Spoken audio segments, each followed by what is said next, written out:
Hello, everyone. This is Scott Smith, and welcome to a Saturday service. We've moved to our new schedule, which is at or around the new moon, um, and the potential for guests or other people to join us later on as times and tides change.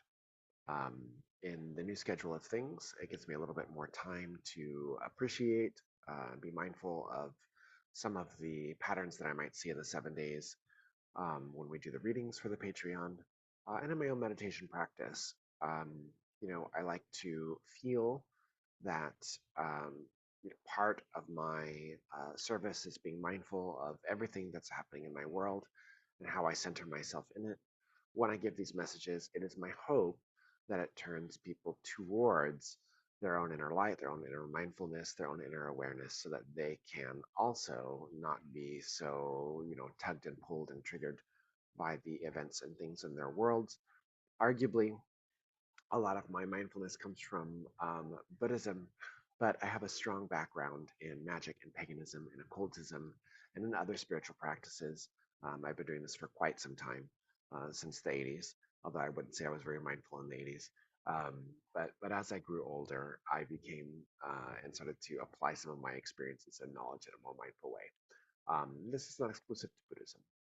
There are many practices throughout the world in the Great Tree of Meditation that teach us to be mindful and to be more aware. And through this process of awareness of ourselves and the inner workings of us and our relationship with the world, we have what we call spiritual growth, right? This is the way in which we are encouraged to develop our consciousness, um, not just for the sake of consciousness, but for our relationship to everything in the world.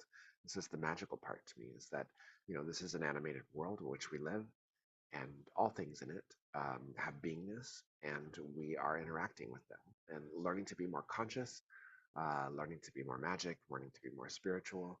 Does not make things easier. It makes us more aware of the relationships and more aware of the conflict and the struggles and all of those sorts of things.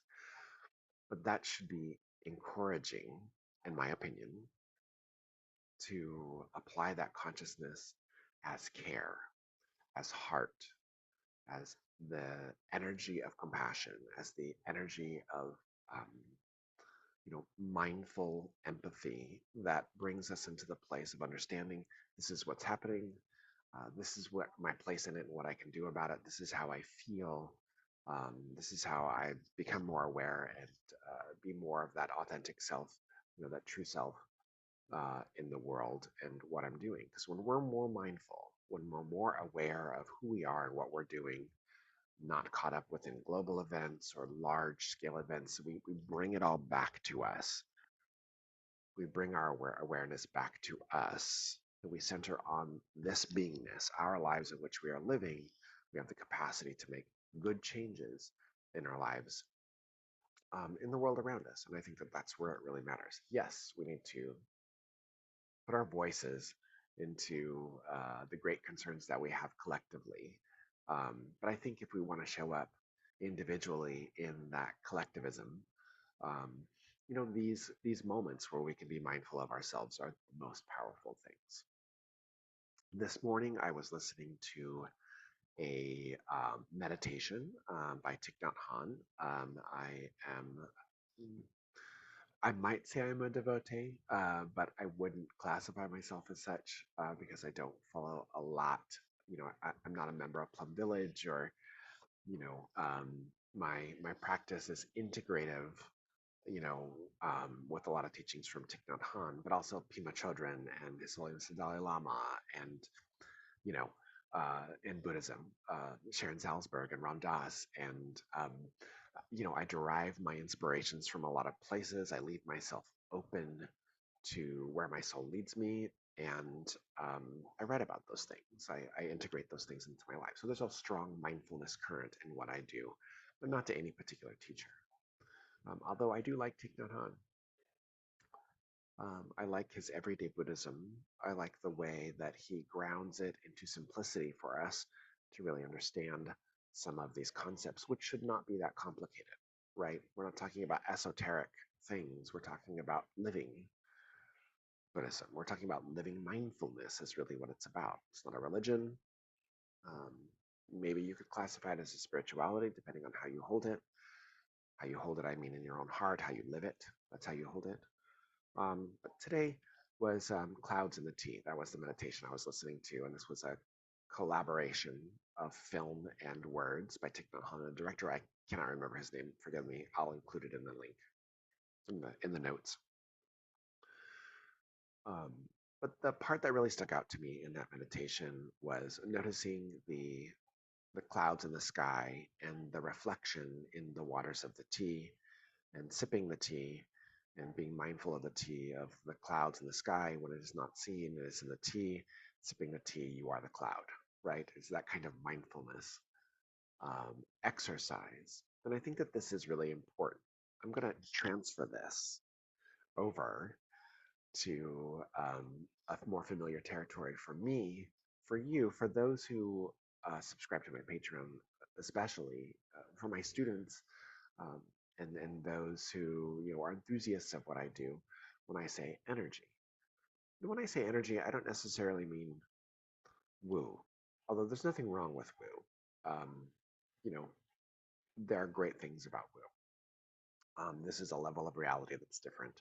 Uh, the abstract, the spiritual, um, tapping into the higher faculties of the higher self, even, or the higher mind.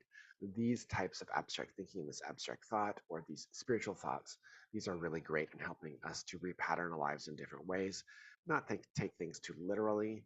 We have a great problem of literalism right now, where this is literally the word of, this is, like it's only literally this direction. We lose the poetry, we lose the story. I digress. But it is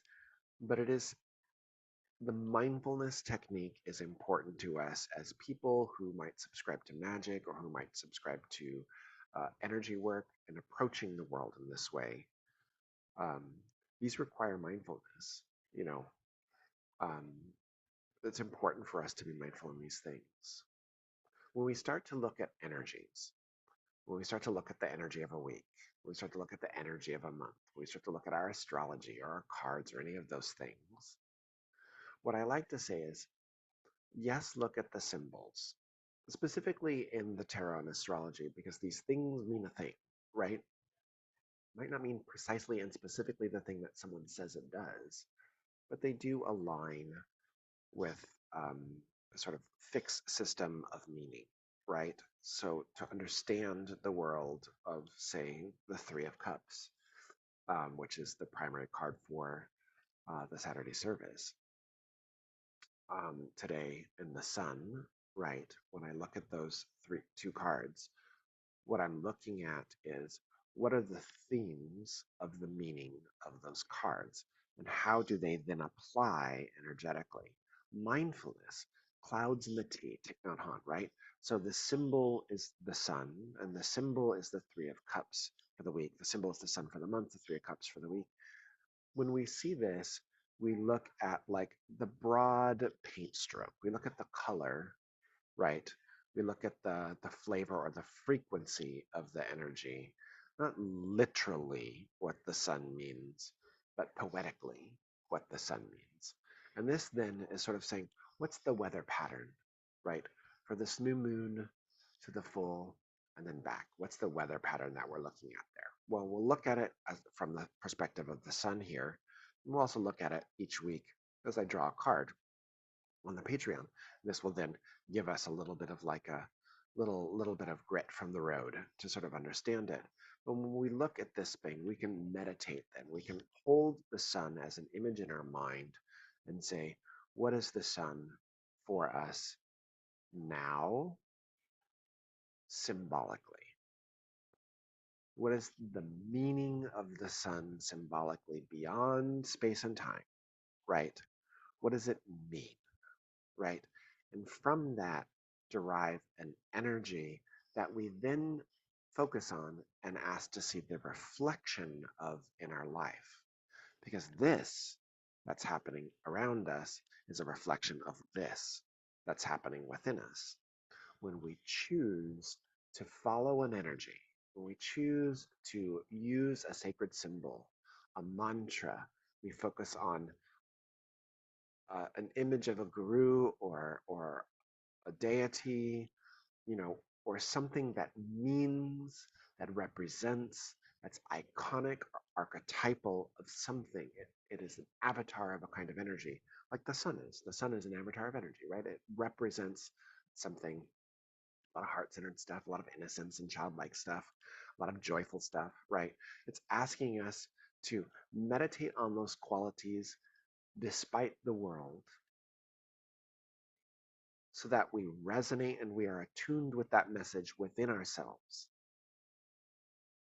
It's like Thich Nhat Hanh on the cloud. We're thinking about that cloud, right? We're thinking about the sun this month, this lunar month. We're holding the image of what that is. That creates a resonance within us. That resonance vibrates in the world, right? Now, if we're looking at the world just factually and literal, this might be at odds because the world we feel by resonating with this image might be at odds with the reality, the boots on the ground. You know, like this is the thing, the way it's happening, and all of that spiritual stuff is, you know,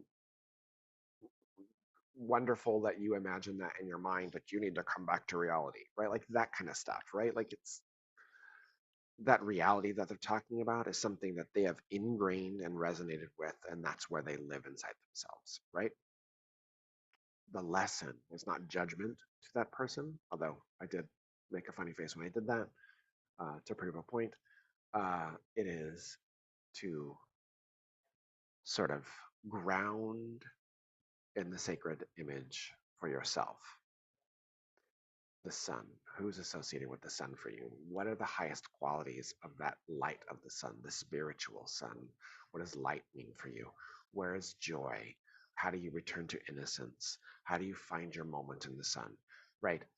Doesn't matter what's happening in the world. How do you create the moments in your personal practice to hold that energy? Right? That's important. Right now, if I look at the world right now when we do this, and I like for these messages to sort of be whenever you find them is when you need them.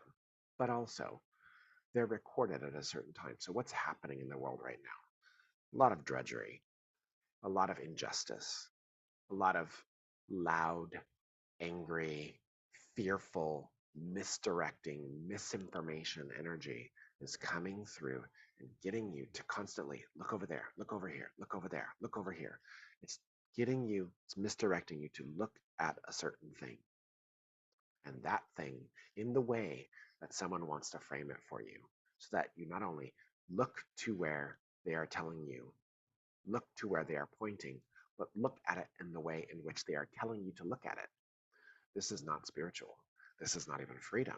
This is very dangerous. This is called mind control, right?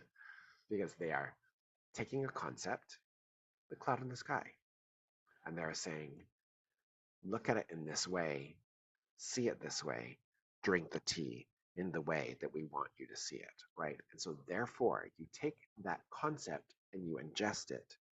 That's what you're resonating and holding, right? No part of that, which is you are given the freedom to think for yourself. That's extremely dangerous. Um, However, what I'm noticing and some of the people that I go to for my messaging is a repeat message that I am receiving is that there is something that is communicating to us right now. There is something in the energy that is communicating to us right now. There is a great energy of heart. There is a great energy of quality to refuse to look where they tell us to look, right? Not to ignore reality, right? Because this is not about choosing the spiritual over the physical. That's baloney. That's more misdirection. The physical is the spiritual. This being, this body is the spiritual being. This earth is the spiritual reality, right? Right. So when we take the concept and we turn our focus back within and we focus back on that light within, we are given the opportunity to see through that light the world around us. And there is more than just what has been framed for you. And there is much more than where you have been told to look. And that essentially is the message for this lunar month, this time in Virgo, this time of discernment, right? That Virgo quality. When you do your new moon work, I ask you, what would it be like if you put the sun card of the tarot, or an image of the sun, or a symbol of the sun, or a stone that resonates with the sun, or some quality of that sunniness, consciousness, childlike innocence, openness? What if you put that in your place of meditation? What if you put that as a screensaver on your phone? What if you made that a daily mindful opportunity to tune into that level of consciousness that's shining at us, that gives us the freedom to think and to choose and to consider things differently than what's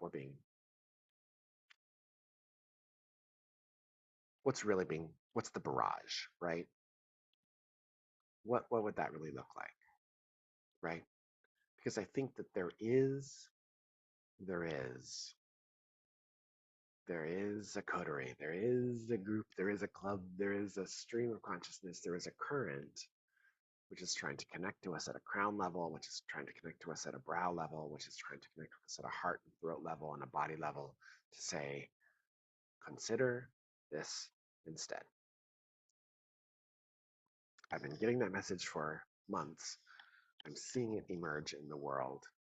Not about me, right? Because I think it's many voices tapping into another stream, right? A different way of approaching things. Because the way we're doing it, not working very well, right? Not working very well.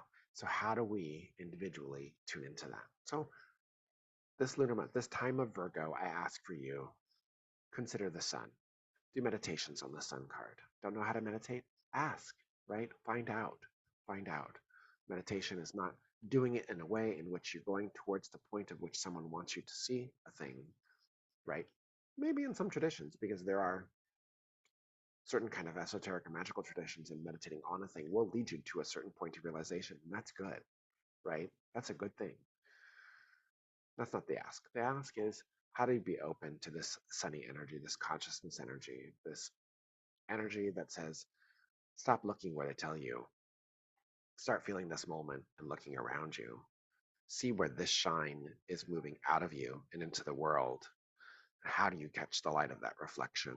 How do you meet that reflection and see what's through it, see what's beyond it, who's on the other side? What kind of handshake relationship is that? How do you bring that together and start to weave that energy into your world? The stream of energy, if I would describe it, you know, um, for the week ahead at the time of this is pretty forward with a hump, right? So at the time of recording this, I would say, for those who are subscribed to the Patreon now or subscribed to the YouTube, when you're watching this, it looks, if you could tune into and tap into this energy, feels like a nice, easy current as we're moving forward with a little bit of a hump towards the edge of the week.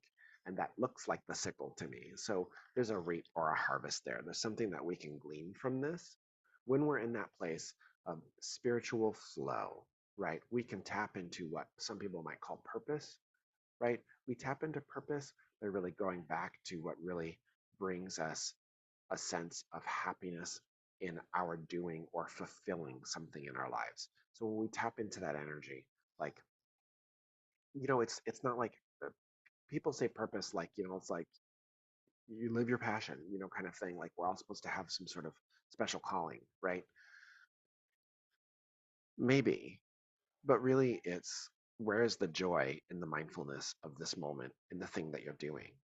It might not be what you want to do. It might not be your ideal, right? But you can hold the quality of joy, purpose, or dedication that your ideal brings and apply it to the words and the actions in the moment that you're in. And I think that's essentially the message of the month. Not nitpicking about where you're not at, right? but actually finding the details, the feelings, the desire for those things within yourself and applying them to where you're at. What does it feel like to be in your ideal place? And how do you transmit that energy into the reality of the world around you by having to clean the house, by having to interact with people in traffic or at a store, by having to interact with people online? You know, how do you apply those qualities? How do you live those qualities that you'd like to see in the world today? And that is my message for you this month. Hold the sun, hold that light, bring it together, right? Bring it together. You'll see the sun card. If you're on the Patreon, the 7 day forecasts throughout the month, I'm going to hold that one as an aside and bring the energy through. Um, that's my Saturday service. That's the message for the month. You can find me at starandstonellc.com and patreon.com/Scott K. Smith, where I post these free before they go onto YouTube publicly. And also, I include a writing, the transcript from this that's been reduced, and the 7 day forecasts. Those are the base level of subscription, so you pay for those. But they are there, and I appreciate it. So thanks for watching. I'm going to hit my little stop button and let you go. Blessed be, blessed be, blessed be.